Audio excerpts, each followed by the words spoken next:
بسم اللہ الرحمن الرحیم۔ السلام علیکم۔ ایک مزار پر سلام عرض کرنے کے لیے میں حاضر ہوا۔ فاتح کے بعد جب لوٹنے لگا تو ایک شخص پر میری نظر پڑی جو مشغول دعا تھا۔ میں ٹھٹک کر وہیں کھڑا رہ گیا۔ دراز قد مگر بدن نہایت ہی کمزور اور چہرے پر اداسی چھائی ہوئی تھی۔ چونک کر کھڑے ہونے کی وجہ یہ تھی کہ اس کے گلے میں پانی کا ایک ڈول لٹکا ہوا تھا جس میں اس نے اپنے دائیں ہاتھ کی انگلیاں ڈبو رکھی تھی۔ اس کے چہرے کو بغور دیکھا تو کچھ آشنائی کی بو آئی۔ میں اس کے فارغ ہونے کا انتظار کرنے لگا۔ جب اس نے دعا ختم کی تو میں نے اس کو سلام کیا۔ اس نے سلام کا جواب دے کر میری طرف بغور دیکھا اور مجھے پہچان لیا۔ لمحے بھر کے لیے اس کے سوکھے ہونٹوں پر پھیکی سی مسکراہٹ آئی اور فوراً ختم ہو گئی۔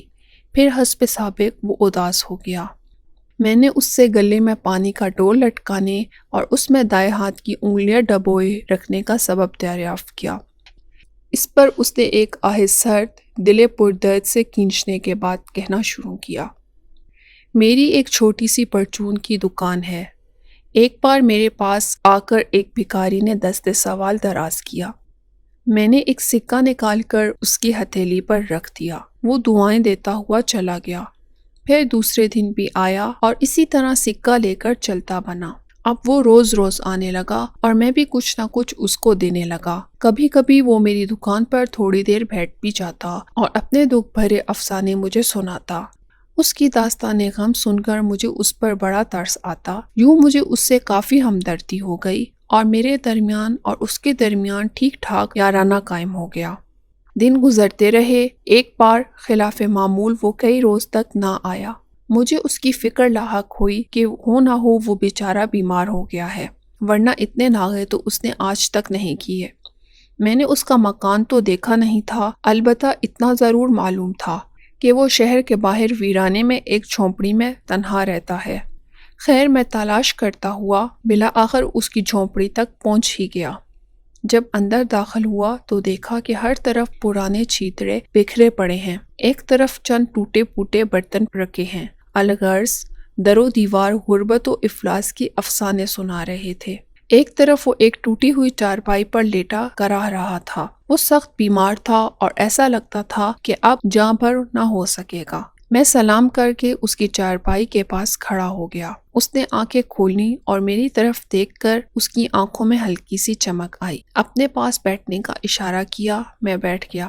بامشکل تمام اس نے لب کھولے اور مدھم آواز میں بولا، بھائی مجھے معاف کر دو کہ میں نے تم سے بہت دھوکہ کیا ہے۔ میں نے حیرت سے کہا، وہ کیا؟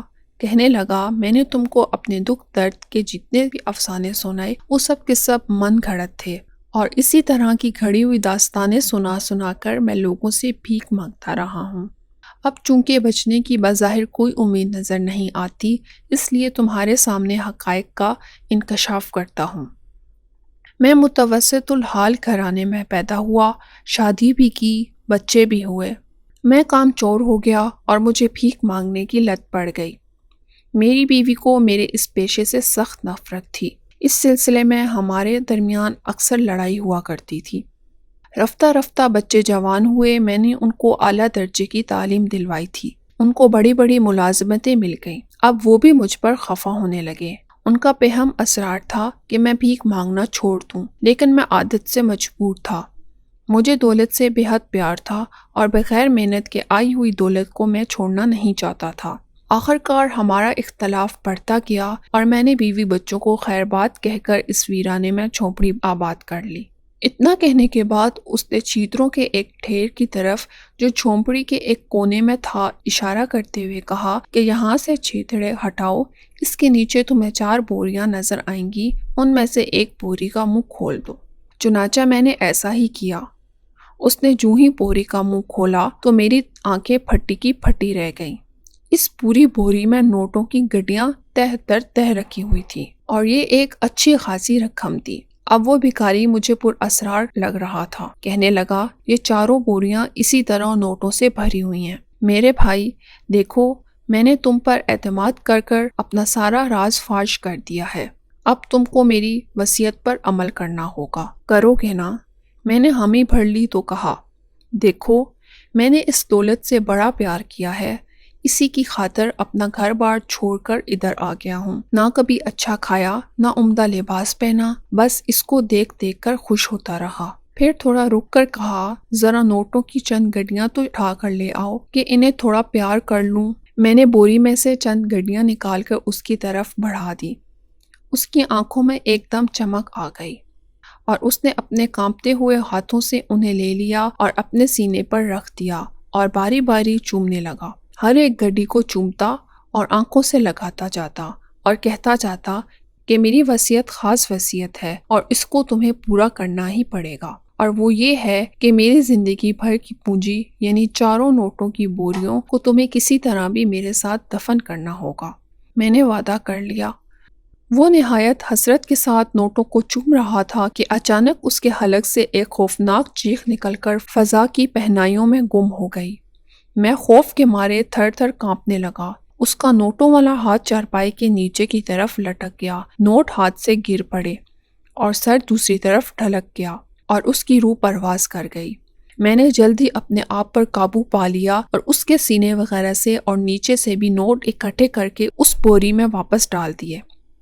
بوری کا منہ اچھی طرح بند کر کے 4 بوریاں حسب سابق چھیتروں میں چھپا دیں۔ پھر چند آدمیوں کو ساتھ لے کر اس کی تدفین کی اور کسی بھی ہیلے سے بڑی سی قبر کھود کر حسب وصیت وہ 4 بوریاں اس کے ساتھ ہی دفن کر دیں۔ کچھ عرصے بعد مجھے کاروبار میں خسارہ شروع ہو گیا کہ اچھا خاصا مقروض ہو گیا۔ قرض خواہوں کے تقاضوں نے میرے ناک میں دم کر دیا۔ ادائے قرض کی کوئی سبیل نظر نہیں آتی تھی۔ ایک دن اچانک مجھے اپنا وہی پرانا پر اسرار بیکاری یاد آ گیا اور مجھے اپنی نادانی پر رہ رہ کر افسوس ہونے لگا کہ میں نے اس کی وصیت پر عمل کر کے اتنی ساری رقم اس کے ساتھ کیوں دفن کی۔ یقیناً مرنے کے بعد اسے قبر میں اس کے مال نے کوئی نفع نہ دیا ہوگا۔ اگر میں اس مال کو رکھ لیتا تو آج ضرور مالدار ہوتا۔ مزید شیطان نے مجھے مشورے دینے شروع کیے کہ اب بھی کیا گیا ہے، وہاں قبر میں اب بھی وہ دولت موجود ہے۔ میں نے کسی پر ابھی تک یہ ظاہر نہیں کیا تھا کہ یہ 4 بوریاں میں نے اس کے ساتھ قبر میں دفن کی ہیں، وہ اب بھی قبر میں موجود ہوں گی۔ شیطان کی اس مشورے نے مجھ میں کچھ ڈھارس پیدا کی اور میں نے عزم کر لیا کہ خواہ کچھ بھی ہو جائے وہ نوٹوں کی بوریاں ضرور حاصل کر کے رہوں گا۔ ایک رات کدل وغیرہ لے کر میں قبرستان پہنچ گیا۔ میں اب اس کی قبر کے پاس کھڑا تھا۔ ہر طرف ہولناک سناٹا اور خوفناک خاموشی چھائی ہوئی تھی۔ میرا دل کسی نامعلوم خوف کے سبب زور زور سے دھڑک رہا تھا اور پسینے سے شرابور ہو رہا تھا۔ آخر کار ساری ہمت جمع کر کے میں نے اس کی قبر پر کدال چلا ہی دیا۔ 2-3 کدال چلانے کے بعد میرا خوف تقریباً جاتا ہی رہا۔ تھوڑی دیر کی محنت کے بعد میں اس میں ایک مناسب سا شگاف کرنے میں کامیاب ہو گیا۔ اب بس ہاتھ اندر بڑھانے کی ہی دیر تھی، لیکن پھر میری ہمت جواب دینے لگی۔ خوف و دہشت کے سبب میرا سارا وجود تھر تھر کانپنے لگا۔ طرح طرح کے ڈرونے سے خیالات مجھ پر غلبہ پانے شروع ہو گئے۔ ضمیر بھری چلا چلا کر کہہ رہا تھا کہ لوٹ چلو اور مال حرام سے اپنی عاقبت کو برباد مت کرو، لیکن بلا آخر مالدار ہونے کے سنہری خواب نے ایک بار پھر ڈھارس باندھی کہ اب تھوڑی سی ہمت کر لو، منزل مراد ہاتھ میں ہے۔